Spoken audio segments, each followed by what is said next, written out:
నమస్కారం. నమస్కారం గురువుగారు. గురువుగారు, హనుమత్ జయంతి ఎప్పుడు వస్తుంది, అసలు ఎలా నిర్ణయిస్తారు? ముందుగా మన ప్రేక్షకులందరికీ కూడా హనుమత్ జయంతి శుభాకాంక్షలు. హనుమత్ జయంతి అంటే హనుమంతుని యొక్క పుట్టుక. ఈ హనుమంతుని పుట్టుక వైశాఖ బహుళ దశమి శనివారము పూర్వభాద్ర నక్షత్రంలో వైధృతి యోగంలో కర్కాటక లగ్నంలో మధ్యాహ్న సమయంలో జరిగింది.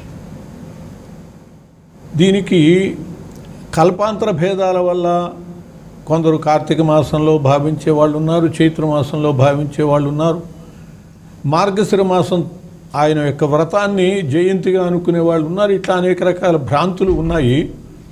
కానీ ఆంజనేయ స్వామి విషయంలో పరమ ప్రమాణ గ్రంథం ఏమిటంటే పరాశర సంహిత. పరాశర మహర్షి స్పష్టంగా చెప్పారు, వైశాఖే మాసి కృష్ణాయాం దశమి మంద సంయుత పూర్వప్రోష్ఠపదాయుక్త తథా వైధృతి సంయుత తస్యాం మధ్యాహ్న వేళాయాం జనయామాస వయసుతం అని చెప్పి. కాబట్టి ఇంతకు మించినటువంటి ప్రమాణం మనకి మరొకటి లేదు.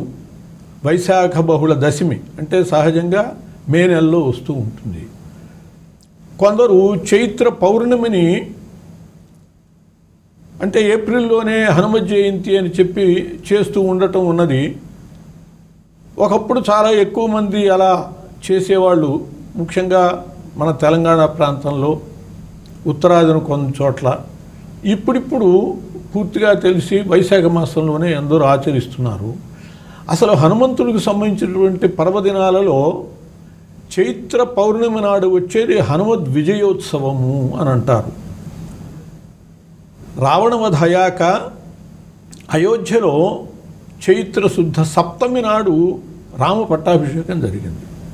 ఆ తర్వాత వారం రోజులు అందరూ ఉన్నారు. పౌర్ణమి నాడు విభీషణుడు, సుగ్రీవుడు మొదలైన వాళ్ళందరూ కూడా వీడ్కోలు స్వీకరిస్తున్నారు, వెళ్ళిపోవటానికి సిద్ధమవుతూ ఉంటే అప్పుడు శ్రీరామచంద్రుడు తనకు సహకరించిన వాళ్ళందరినీ సన్మానం చేసి ఆ సందర్భంలో హనుమంతుని యొక్క విజయ విశేషాలన్నింటినీ కూడా చాలా ప్రస్తుతిస్తాడు. ఇంకా విశేషంగా ఒక గొప్ప ఆభరణం తీసి అది సీతాదేవికి ఇచ్చి, సీత, అందరిలోకి నీకు ఎవరు ఇష్టడో అతనికి ఈ అపూర్వమైనటువంటి అనర్ఘమైనటువంటి ఆభరణాన్ని ఇవ్వవలసింది అని అంటే సీతాదేవి హనుమంతుడిని పిలిచి హనుమంతుడికి ఇస్తుంది.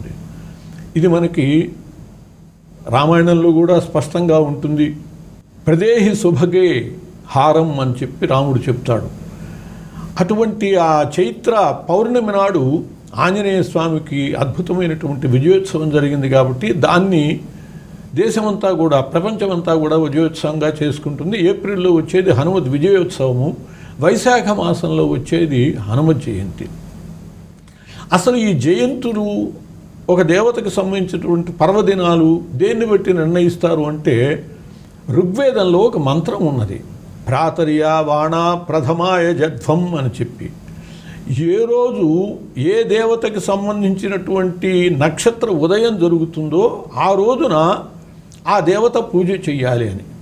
మనకి వినాయక చవితి వినాయకుడిని పూజ చేసినా, ఇట్లా హనుమత్ జయంతి హనుమంతుని పూజ చేసినా, ఏ దేనికైనా సరే ప్రమాణము పురాణాల్లో జరిగిన అంతటికి కూడా ఖగోళంలో ప్రమాణం ఉన్నది. ఆ ప్రమాణంతో హనుమంతుని యొక్క అధిష్టాన నక్షత్రం స్వాతి. ఆ స్వాతి ఉదయాన్ని బట్టి కూడా ఈ వైశాఖ బహుళ దశమిని హనుమత్ జయంతిగా వేదపరంగా కూడా నిర్ణయించడం జరిగింది. కాబట్టి ప్రామాణికమైనటువంటి హనుమత్ జయంతి ఎప్పుడు అంటే మే మాసంలో వచ్చేటటువంటి వైశాఖ బహుళ దశమి.